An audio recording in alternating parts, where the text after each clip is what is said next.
آپ نے کئی طرح کی تھراپیز، کئی طرح کے طریقے علاج کے بارے میں سنا ہوگا، لیکن میری جو تحقیق ہے، میری جو ریسرچ ہے، اس کے مطابق اذان تھراپی سب سے بڑا طریقہ علاج ہے۔ اس نے پوری زندگی کا علاج کرنا ہے۔ بیماری تو اس کے سامنے ایک چھوٹی سی چیز ہے۔ جو لوگ اپنی زندگی سے مایوس ہو چکے ہیں، کسی بھی معاملے میں پریشان ہیں، بیماری کی وجہ سے ہیں، تعلقات کی وجہ سے ہیں، مایوس ہو چکے ہیں، کسی بھی طرح کے ان کے معاملات میں وہ گھر چکے ہیں، تو یہ تھراپی ان کے لیے کرشمے کے طور پہ کام کرے گی۔ اذان صرف نماز کے لیے نہیں ہے، آپ یہ دیکھیں اس میں کامیابی بھی ہے، آپ یہ دیکھیں کہ اس میں روحانیت بھی ہے، آپ یہ دیکھیں اس میں جلالیت بھی ہے، آپ یہ دیکھیں اس میں جمالیت بھی ہے۔ میں اس کے سینکڑوں ایسے طریقہ کار جانتا ہوں کہ جن کی مدد سے انسان اپنی زندگی کو دوبارہ سے شروع کر سکتا ہے۔ ایک ایسا انسان جو اپنی زندگی سے مایوس ہو چکا ہے، ایک ایسا انسان جو جینا ہی نہیں چاہتا، ایک ایسا انسان جسے اپنی زندگی میں مشکلات کے علاوہ کچھ نظر نہیں آتا، اس کے لیے یہ بہت بڑا ایک تحفہ ہے۔ آپ یہ دیکھیں کہ کورونا کے دنوں میں جب سب کچھ ختم ہو رہا تھا، زندگیاں ختم ہو رہی تھیں، تو ہمارے پاس کیا بچا تھا؟ اذان تھی نا۔ آخری حل کیا تھا؟ اذان دیا گیا تھا کہ جی اذانیں دیں۔ جب بچہ پیدا ہوتا ہے تب کیا کرتے ہیں؟ اذان سے اس کو شروع کیا جاتا ہے، اور جب بندے کی ڈیتھ ہو جاتی ہے تب کیا ہوتا ہے؟ تب بھی اذان کا عمل ہوتا ہے۔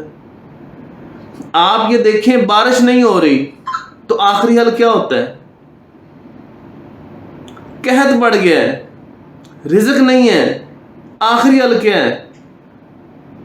یہ باتیں میں نظر کیوں نہیں آ رہی؟ کیا کبھی آپ نے غور کیا اس چیز پر؟ میرے پاس اس کے متعلق بہت زیادہ چیزیں موجود ہیں۔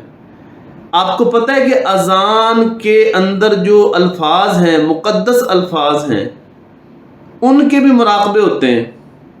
ان سے کیسے انرجی لی جاتی ہے، کسی کے تعلقات میں مسئلہ ہے وہ کیسے حل کیا جاتا ہے، یہ بھی آپ سیکھیں۔ آہستہ آہستہ میں بہت ساری باتیں آپ کو صرف اس اذان کے حوالے سے میں کروں گا آئندہ آنے والے لیکچرز میں۔ تو اس کے اوپر ہم نے ایک خاص طرح کا مراقبے کا طریقہ کار بنایا ہے کہ اذان سے مراقبے کو لنک کر کے کس طرح سے انرجی لی جاتی ہے۔ ایک طریقہ کار آپ سے شیئر کرتا ہوں، شاید آپ کو وہ فائدہ دے، کہ آپ صلی اللہ علیہ وسلم بیٹھے ہوتے تھے، صحابہ کرام بیٹھے ہوتے تھے، اور اذان کوئی اور دے رہا ہوتا تھا، جیسے حضرت بلال حبشی رضی اللہ تعالیٰ عنہ۔ تو یہ بھی ایک عمل ہے اس کا کہ جب ایسا روحانی بندہ پاس بیٹھا ہو، اوپر سے اذان کا عمل ہو رہا ہو، تو ہوتا کیا ہے؟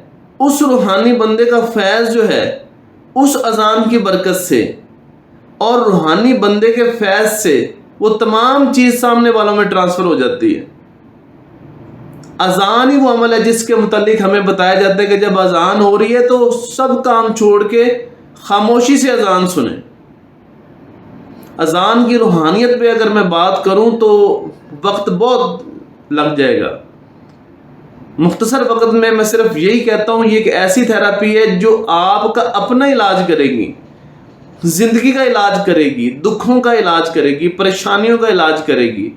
جو لوگ جادو سے پریشان ہیں، جو لوگ اپنی بیماری سے پریشان ہیں، جو لوگ ڈر خوف میں مبتلا ہیں، کسی امتحان میں کامیابی چاہتے ہیں، کسی معاملے میں سرخرو ہونا چاہتے ہیں، آگے بڑھنا چاہتے ہیں، رزق کا مسئلہ ہے، کسی بھی طرح کا کوئی مسئلہ ہے ان کے لیے، اذان تھراپی سے بڑی کوئی چیز نہیں ہے۔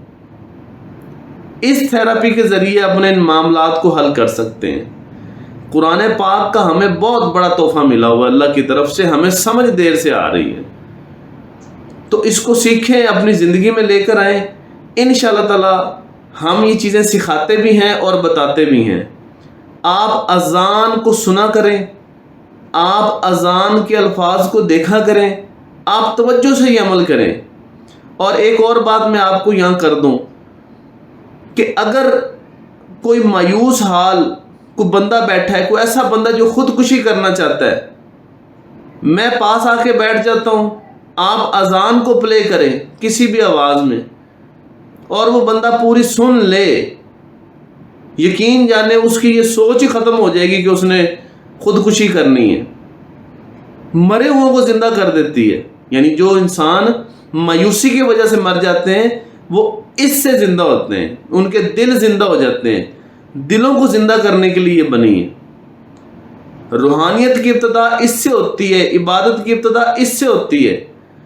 آپ کو شاید معلوم ہوگا جن لوگوں کا روحانیت سے تعلق ہے کہ اکثر لوگ جب مزارات پر جاتے ہیں تو وہ کشف کے لیے حاضری کے جو عمل کرتے ہیں تو اس میں پہلے اذان دی جاتی ہے، پھر صاحب قبر کی طرف، صاحب مزار کی طرف وہ متوجہ ہوتے ہیں۔ تو اس کے بہت بڑے بڑے راز موجود ہیں، آپ اس کو سیکھیں، اور یہ میرا چیلنج ہے کہ آپ کا مسئلہ ایک طرف ہوگا اور اس عمل کی وجہ سے وہ مسئلہ فوراً حل ہوگا۔ تو اذان کو اپنائیں، اذان کو توجہ سے سنا کریں۔ باقی اس میں جو سینکڑوں چیزیں ہیں وہ مجھے وقت ملا تو میں انشاءاللہ شیئر کرتا رہوں گا آپ سے، اس کو اپنی زندگی میں لے کر آئیں۔ ایک کسی جگہ یہ پلے ہو رہی ہو تو سامنے پانی رکھ دیں اور وہ پانی پئیں، آپ کو نہ سکون ملے میں ذمہ دار ہوں۔ جن کو نیند نہیں آتی اذان سنیں، اذان کو سنا کریں، طبیعت خوش ہو جائے گی آپ کی۔ اذان کے حوالے سے ایک اور بڑی اہم چیز آپ کو معلوم ہوگی کہ جس جگہ پر اذان ہوتی ہے، آپ نے سنا بھی ہے کہ جس جگہ پر اذان ہوتی ہے اس جگہ سے جن شیاطین نقصان پہنچانے والی چیزیں بھاگ جاتی ہیں۔ اس کا دوسرا رخ یہ ہے کہ یہ چیزیں تو بھاگ جاتی ہیں جو نقصان دینے والی ہیں، لیکن جو ہمیں فائدہ دینے والی چیزیں ہیں، اذان کے ساتھ جو روحانی چیزیں اٹیچ ہیں، وہ ان کی آمد ہو جاتی ہے اور وہ اس جگہ پہ دعا کرتی ہیں، وہ اس شخص کے لیے دعا کرتے ہیں، وہ اس شخص کی روحانی مدد کرتے ہیں۔ تو جس جگہ پر اذان ہوگی اس جگہ پر اللہ کا خصوصی کرم ہوتا ہے۔ اور دوسری بات یہ کہ اذان پڑھنے والے پر، اذان دینے والے پر اللہ تعالیٰ کا خاص کرم ہوتا ہے۔